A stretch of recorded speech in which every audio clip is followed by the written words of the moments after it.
Muy buenas noches, ¿cómo están? Mi nombre es Yosmaili María Reynoso, soy estudiante de la Maestría de Psicología Clínica, Universidad UAPA. En esta parte vamos a abordar lo que es la parte de la conducta adictiva entre los vicios y la comprensión terapéutica. Desde la perspectiva de la terapia cognitiva y conductual, claro está, el propósito que vamos a poder ver es comprender la conducta adictiva que tiene la persona, más allá de la idea de una persona que consume o tiene consumo de sustancia con la parte de vicio, tomando en cuenta los factores que pueden intervenir entre lo que es el mantenimiento y el desarrollo de una adicción. También vamos a ver lo que es un poco de antecedente histórico en el concepto de adicción. Esta historia ha sido interpretada de diferentes maneras durante mucho tiempo. Una visión moral en la que la persona con esos tipos de problemas de consumo de sustancias se consideran responsables de su conducta y muchas veces juegan, podemos decir, algún factor de voluntad o de carácter. Ese desarrollo de la medicina psicológica, de nuestra neurociencia, podemos decir que están comenzando esos cambios de adicciones, empezando entre el acontecimiento de un problema de la salud compleja relacionada con cambios en funcionamiento cerebral, podemos decir, pero también con aspectos psicológicos y sociales. Actualmente en la Organización Mundial de la Salud ha incluido dentro de la calificación de aquellos tratamientos relacionados con el consumo de sustancias de diferentes patrones. También de diferentes patrones. También podemos ver que el uso y la dependencia que muestra la persona con ese tipo de concepto de involuntario o voluntario de una explicación basada principalmente en lo que es la parte moral hacia una comprensión clínica multimedia. Ahora vamos a ver lo que es la conducta adictiva desde la terapia cognitiva y la terapia conductual. La terapia cognitiva y conductual viene siendo aquella adicción que puede comprender, que puede considerar las relaciones entre el pensamiento emocional y lo que es la parte de la conducta del ambiente. Por ejemplo, una persona que puede experimentar esta ansiedad, esa tristeza, esa dificultad familiar que pueda tener, ese pensamiento de consumo de alcohol, él considera que tomando alcohol, que haciendo esa parte de consumo de sustancia, ese problema se va a ir, pero no es así, porque ese problema se va a mantener ahí y él al revés le va a hacer más eco. Va a atormentar más a la persona, porque cuando esa persona ya no está, que ese consumo se le está yendo, entonces va a sentir esa necesidad de volver a consumir, porque solamente así considera que puede estar bajo su función o su reforzamiento puede aumentar, podemos decir, la probabilidad de repetir la conducta.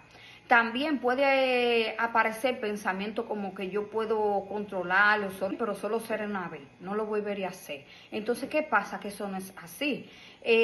También van a buscar identificar estos tipos de pensamientos, va a analizar, influir en ese tipo de decisiones, en el mantenimiento de ese consumo. Podemos ver que el filósofo Ben colaboró en el planteamiento de las intervenciones cognitivas. ¿Para qué? Para buscar una solución a ese problema en el sentido de sustancia. Debe de trabajar, entre otros, aperto con la creencia de su pensamiento para cambiar esos pensamientos negativos, cambiarlo a un pensamiento positivo relacionado con lo que viene siendo la parte de consumo de sustancia, así como las situaciones que pueden atravesar ese deseo que lo lleva a consumir a esa persona. Además, desde la prevención de las recaídas se considera importante, que debe de ser muy importante, la comprensión, el aprender, el reconocer la situación de riesgo, el desarrollo, aquella estrategia, aquellos enfrentamientos, aquella fortaleza, aquella debilidad que tiene, aquella situación que está alterando ese suceso. Precisamente podemos decir que en ese entrenamiento para enfrentar esa situación sin tener que hacer el consumo de riesgo, para poder prevenir cuando ese paciente o esa persona quiera ir a consumir. Conviviendo, ¿para qué? Para que pueda convivir y sepa que no puede volver a caer. Entonces tenemos que entre esos vicios que hay y esas enfermedades, en la relación de la pregunta y de la adicción y de los vicios, es una enfermedad que se considera que reduce únicamente o cualquiera de estos términos pueden ser insuficientes llamados simplemente como un vicio, que puede llevar culpabilidad, podemos decir, estigmatización a la persona. ¿Para qué? Para que esa persona simplemente vea que con ese vicio puede enfrentarlo. Entonces, el vicio puede llevar culpabilidad, como decía anteriormente, puede llevar también problemas de salud, le puede llevar un problema de salud a la persona, para que hasta que esa persona no reconoce y ve su falla, va a tener consecuencias y él no lo va a ver así en el momento. Entonces, existen condiciones que requieren para evaluar esos tipos de tratamientos. Sin embargo, esto significa quitarle completamente a la persona su capacidad de participar activamente en su proceso de cambio. La persona debe de participar en ese proceso de cambio, porque si la persona no está dispuesto, es mucho más difícil. ¿Para qué? Para que ese cambio pueda suceder.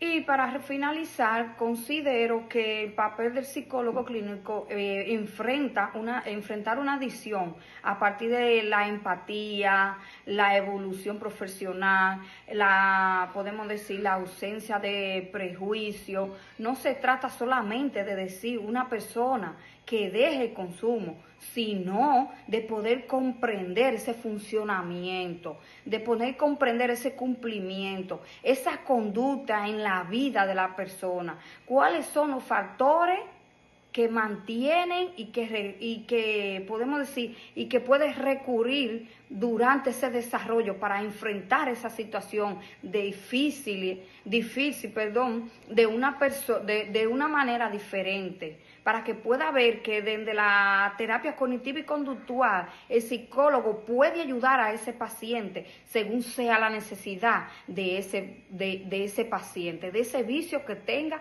ese paciente. Hasta aquí en mi parte, mi participación, y muchas gracias por todo. Mi nombre es Yosmalin María Reynoso, nuevamente como dije, y estudiante de la Universidad UAPA.